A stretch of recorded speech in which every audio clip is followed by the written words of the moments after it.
मैं सीए बनवारी कुमाऊत आप सभी को नमस्कार करता हूँ। आज अपन बात करेंगे इनकम टैक्स रिटर्न के बारे में।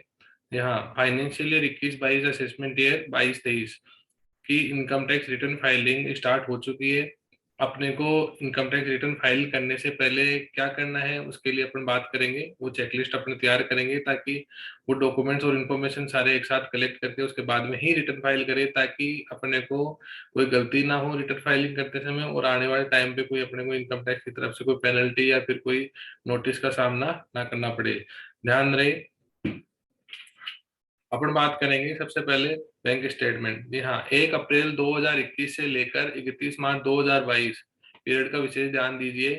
1 अप्रैल 2021 से लेकर 31 मार्च 2022 तक अपने को सभी बैंक स्टेटमेंट, जितने भी सेविंग बैंक स्टेटमेंट है, अपने करंट अकाउंट के जो स्टेटमेंट है, CC OD limit, KCC, post office, payment bank like Paytm, RD account, HL, business loan, personal loan और एनी अदर लोन, कोई भी तरह का लोन हो तो उनके सबको अपने को स्टेटमेंट कलेक्ट करके बिल्कुल फाइल में रेडी रखना है, ताकि इनकम टैक्स रिटर्न के टाइम पे अपने को दिक्कत ना हो।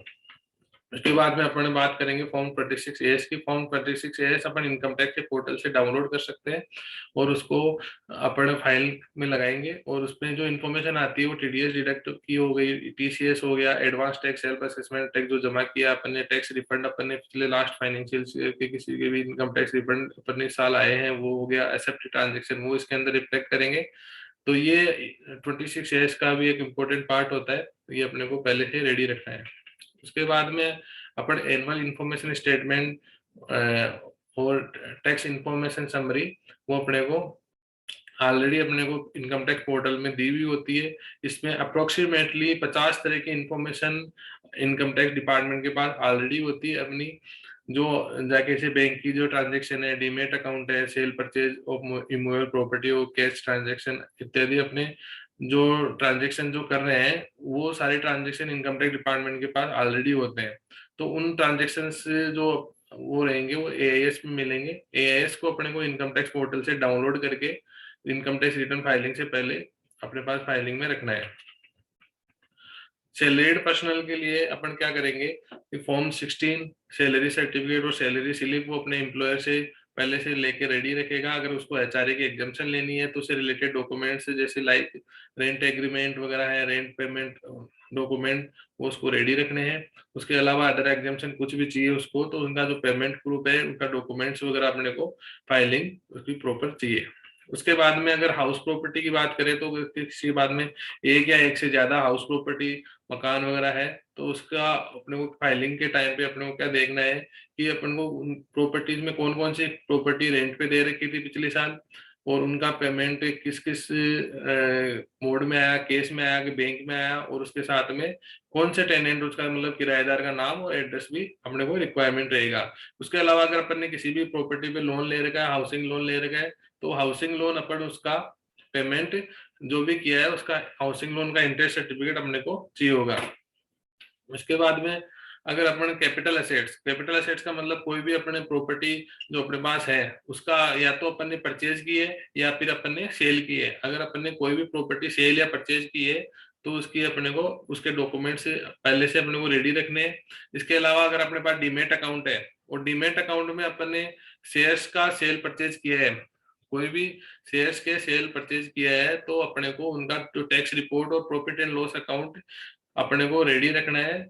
शॉर्ट टर्म के लिए और लॉन्ग टर्म के लिए, दोनों के लिए सेपरेटली अपने को टैक्स रिपोर्ट और profit and loss account ready रखना है रिटर्न फाइलिंग से पहले।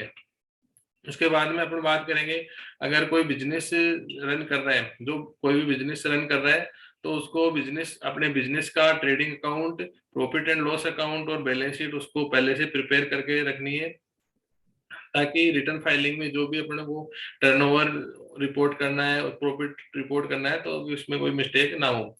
इसके अलावा अगर अपने पास जीएसटी नंबर अपन ने ले रखा है तो उसका जीएसटी में जो फाइलिंग में जो टर्नओवर अपन ने रिपोर्ट किया हुआ है जीएसटी डिपार्टमेंट को, वो टर्नओवर और अपना जो इनकम टैक्स के अंदर जो अपन पीएनएल जो ट्रेडिंग अकाउंट बना रहे हैं, तो वो अपने को अगर उसमें कुछ डिफरेंस है या फिर बराबर है, उसका रिकॉन्सिलिएशन स्टेटमेंट अपने को प्रिपेयर करना है, ताकि आगे अपने को कोई दिक्कत ना हो। उसके अलावा अगर आप ऑनलाइन ट्रेडिंग कर रहे हो, शेयर्स में, कमोडिटी में, इंडेक्स में, एफ एंड ओ ट्रांजेक्शन्स में, तो आपको इनका separately tax report, profit and loss account in transactions का आपको रेडी रखना है। इसके बाद में नेक्स्ट अपन देखते हैं, अगर आपकी इन और कोई इनकम अगर हो रही है, जैसे आप बात करें कि इंटरेस्ट की इनकम आपको मिल रही है, आपने जो लोन दे रखे हैं उन पे, या फिर एफडी, आरडी या सेविंग अकाउंट पे, तो इंटरेस्ट इनकम अपने को कंसीडर करनी है। इसके अलावा अपन को एग्रीकल्चर इनकम, अगर अपने एग्रीकल्चर लैंड है, एग्रीकल्चर अपने इनकम हो रही है, तो वो अपने को उसके डॉक्यूमेंट्स कलेक्ट करने हैं। डिविडेंड अगर अपने को मिल रहा है तो उसके डॉक्यूमेंट्स अपने को कलेक्ट करने हैं। लॉटरी वगैरह से अगर कोई इनकम हुई है तो उसका अपने को डॉक्यूमेंट्स चाहिए। इसके अलावा कोई भी अपने पास XYZ किसी भी तरीके से कोई भी इनकम अपने पास में आ रही है, कोई भी इनकम आ रही है, तो उसका अपने को सभी डॉक्यूमेंट्स अपने को प्रिपेयर करने और एक फाइल में रेडी रखने हैं रिटर्न फाइलिंग से पहले। उसके अलावा अपने को अगर टैक्स में किसी तरह की छूट लेनी है, तो छूट के कुछ प्रॉपर डॉक्यूमेंट्स हैं, तो वो अगर अपने पास में है तो अपन इनकम टैक्स के अंदर छूट ले सकते हैं। जैसे कि अपन बात करें कि लाइफ इंश्योरेंस प्रीमियम LIC वगैरह कोई अपन ने जमा करवाई है तो उसका अपन को छूट मिलेगी। म्यूचुअल फंड में कुछ स्पेसिफाइड स्कीम्स होती है, उसका अगर उनमें जमा किया है तो अपने को उसकी छूट मिलेगी। ट्यूशन फीस अगर अपन ने जमा की है तो उसकी छूट मिलेगी। सुकन्या समृद्धि अकाउंट में अगर पेमेंट जमा कराया है, PPF अकाउंट में SIP, stamp duty, repayment of housing loan, जो प्रिंसिपल अमाउंट जो अपन ने पे किया है, तो उसका अपने को टैक्स की छूट मिलेगी। इसके अलावा अपन ने अगर हेल्थ इंश्योरेंस किया है तो उसकी छूट मिलेगी। NPS नेशनल पेंशन स्कीम में अगर जमा किया है तो उसकी छूट मिलेगी। मेडिकल ट्रीटमेंट में अगर कोई खर्चा हुआ आपका हैंडीकैप्ड डिपेंडेंट के लिए अगर मेडिकल ट्रीटमेंट का खर्चा हुआ है तो उसकी छूट मिलेगी। और अगर अपने कोई स्पेशल डिजीज, कोई बीमारी है जो कि इनकम टैक्स डिपार्टमेंट ने अलग से स्पेसिफाई कर रखी है, तो उनमें अगर कोई खर्चा हुआ है तो उसकी अपने को छूट मिलेगी। अगर अपन ने को किसी तरह का डोनेशन दिया है, जो ATG रजिस्टर्ड संस्थाएं हैं उनको अगर अपन ने डोनेशन दिया है, पॉलिटिकल पार्टी वगैरह है उनको डोनेशन दिया है तो उसकी छूट मिलेगी। अगर अपन ने रेंट पे किया है तो अपना अगर पर्सनल रेसिडेंट, अपना जो खुद का मकान अपन जहाँ पे रह रहे हैं उसका अगर किराया पे रहते हैं और रेंट पे कर रहे हैं तो उसकी छूट मिलेगी। और अगर अपने चाइल्ड्स के लिए अपने को एजुकेशन लोन ले रखा है, उसका इंटरेस्ट पे कर रहे हैं तो उसकी अपने को छूट मिलेगी।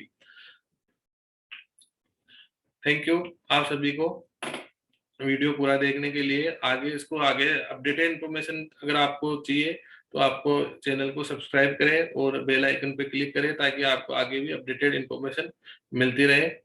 Thank you.